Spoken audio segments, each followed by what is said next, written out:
everyone, welcome back to Dark and Shiny. I'm Elise and this is Anna. Anna is new, yay, another new person on the channel. So the reason I have Anna here today is because we just went to go and see a movie. Yes, I left the house. Me and Anna have a tradition of being really awful at catching up with each other in real life, but we do it at least a couple times a year to go and watch anime when it comes to the cinema. We do love an anime girl date, right? Yeah, definitely. So we're massive weebs. Just a little. I mean, I'm sure anyone that's ever watched anything that I do has not picked that up about me.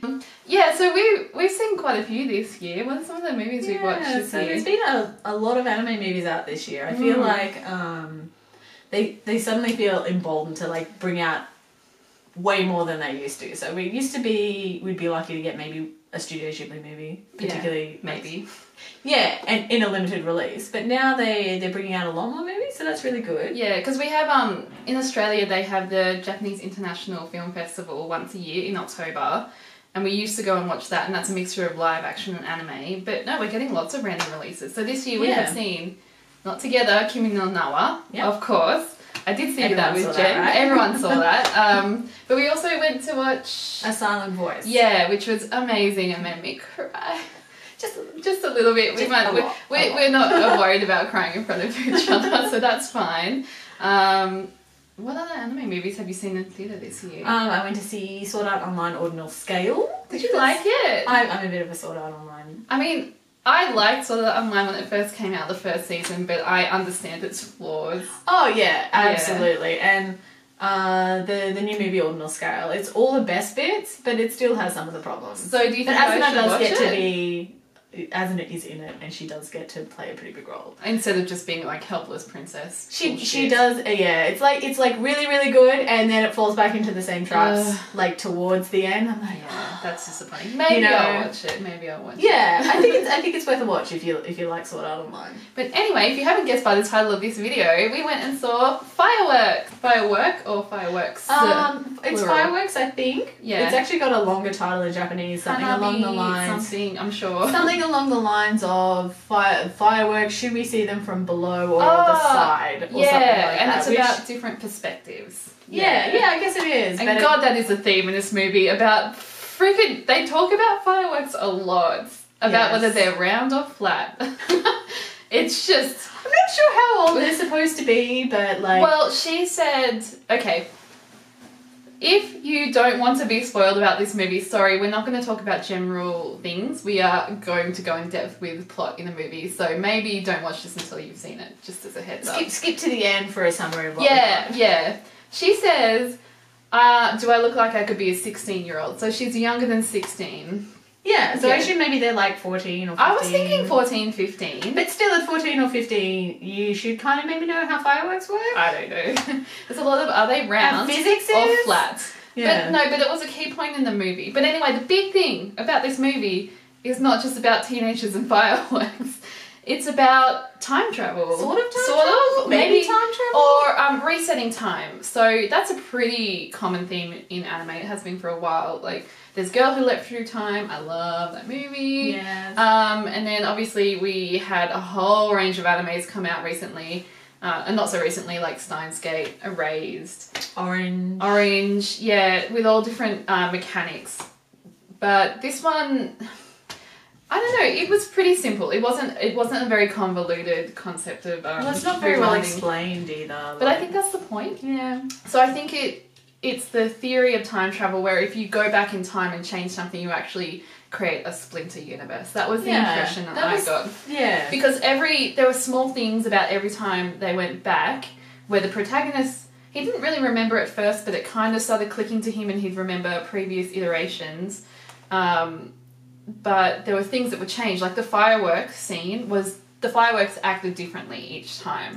Yeah, and he comments on the fact that like that's not how fireworks would be in a real world. So it's like this isn't. Yeah. It's almost not like it creates a splinter universe as it creates an alternate dimension sort of thing. I don't know, but because it's like, he almost messes with it too much, and they create this really weird dimension at the end. Yeah. As well, where everything is a bit not right.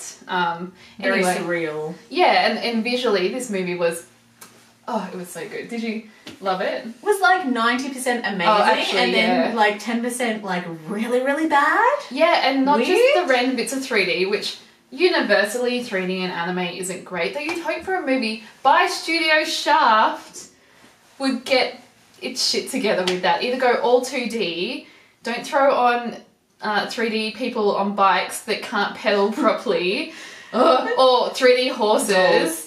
Yeah, like literally dolls that like shudder along. And then there was a weird scene when just two of the characters were talking and one of their profiles was super squashed. I noticed, like just that really stuff that you would expect from like a serial anime that comes out every week and it's just in a rush. Yeah, like you do see it in anime, and a lot of the time you can tell that it's done for a reason. Like this particular scene would be too hard or too time consuming to do in 2D animation. But in a feature film, you expect them to take that extra effort. But the other thing was the scenes that they picked, like, they were just like in the middle of everything else. Yeah, it was like so it's one shot of them strange. riding on their bikes. So the worst offender is they're riding on their bikes and there's lots of 2D, it's fine, and then suddenly it cuts to a different shot and it's in 3D. But Was like that not on great. the opening scene when They're riding the bikes down the hill. Yeah, and then it's all his great. friends are like beautiful, and one's on the scooter and one's on the skateboard, and they're all like ducking and weaving. And And like, it's really yo, cool. Like, it's nice. super cool. Super teenage. Oh like, my I was God. like, oh dear. Nuts Kashi.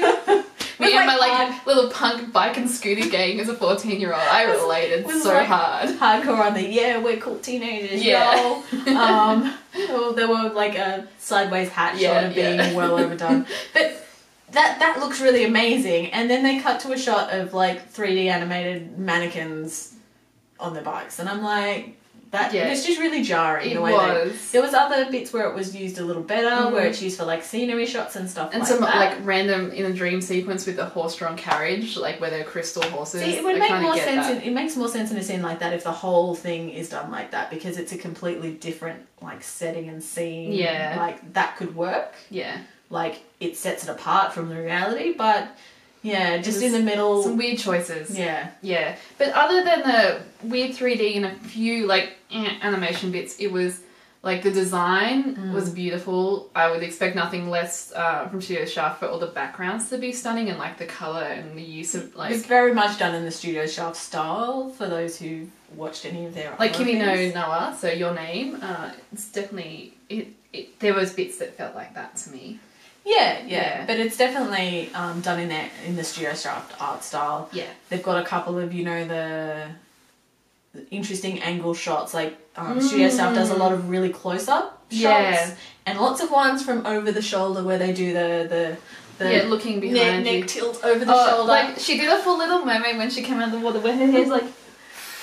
It was we laughed a bit at that. We went to see this in the cinema at 10 o'clock in the morning. There were like 3 other people, so that was great. I felt like I could laugh along and like express myself, not obnoxiously, but yeah, I'm happy to be obnoxious. yeah, I don't mind. yeah. But so visually it was great. I like the music a lot. Yeah, like the music is like swelling like piano scores with a little bit of pop thrown in. The end song was really cool. I'm gonna find out what the name of it was and put it here in text. And then I'm going to listen to it. Link down below. Jules, we've gone over a little bit of the plot. We've gone over the sound. What else did you want to say about the movie? How did it make you feel? Made me feel like it was weird for the sake of being weird. I think Okay. anime can have a bit of an issue with that, where they're like, oh, you don't know what's going on. See, whereas I just eat that shit up. Yeah, the ending is very ambiguous. Oh, as well. yeah, we kind of like it, and then we're like, Nani?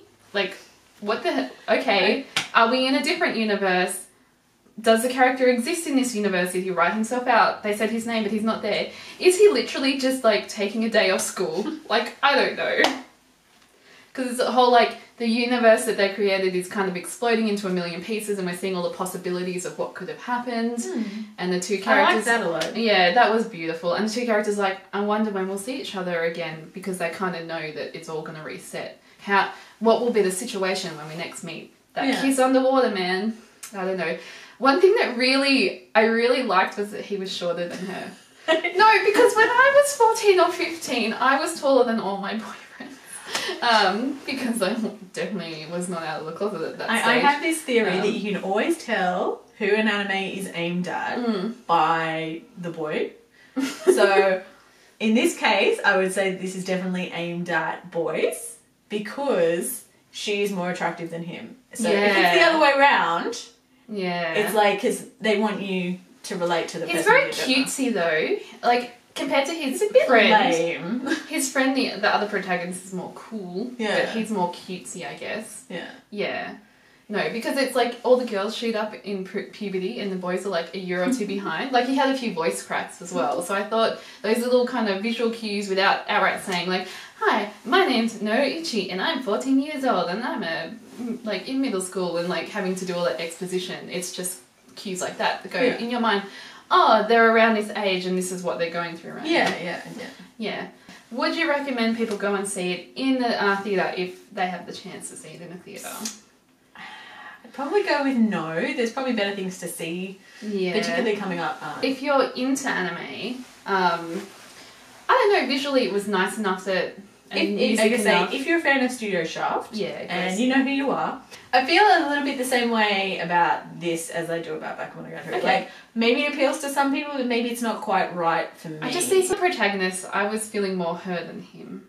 Well, I found her very, like guarded, I guess. Like, you don't really get a picture into her. Shit going on. I guess, well, that's the thing, you're seeing her from his perspective. So. Yeah, so, like, you don't necessarily get a good picture as to who she is as a person. Yeah. And what her true feelings are about things. Yeah, she's a little bit manic pixie dream girl. Yeah. If that makes sense. Yes, that's exactly what I was thinking watching because he's put her on this pedestal a little bit. Yeah. So yeah, it's if you like that Studio Shaft visual audio experience, go and see it. But for like plot wise and stuff like that, or if you're like a real anime purist, maybe just catch it on like the DVD release. Yeah. Anyway, that was our review of Fireworks, Hanabi, whatever the Japanese title is here. And yeah, look forward to Anna in some more anime related videos soon, because I gotta express myself. I have so many opinions. This channel is a mess. I don't know what I'm doing. Is it a Let's Play channel? Is it a goth lifestyle channel? Is it an anime? It doesn't matter. It's dark and shiny. So, thank you for joining me. You're welcome. I've had a great time. Yay. Okay. Oh, she got all shy. That's really cute. And if you like this video, maybe check out some of my other ones. Think about clicking that cheeky subscribe button, and I'll see you in the next video. Bye!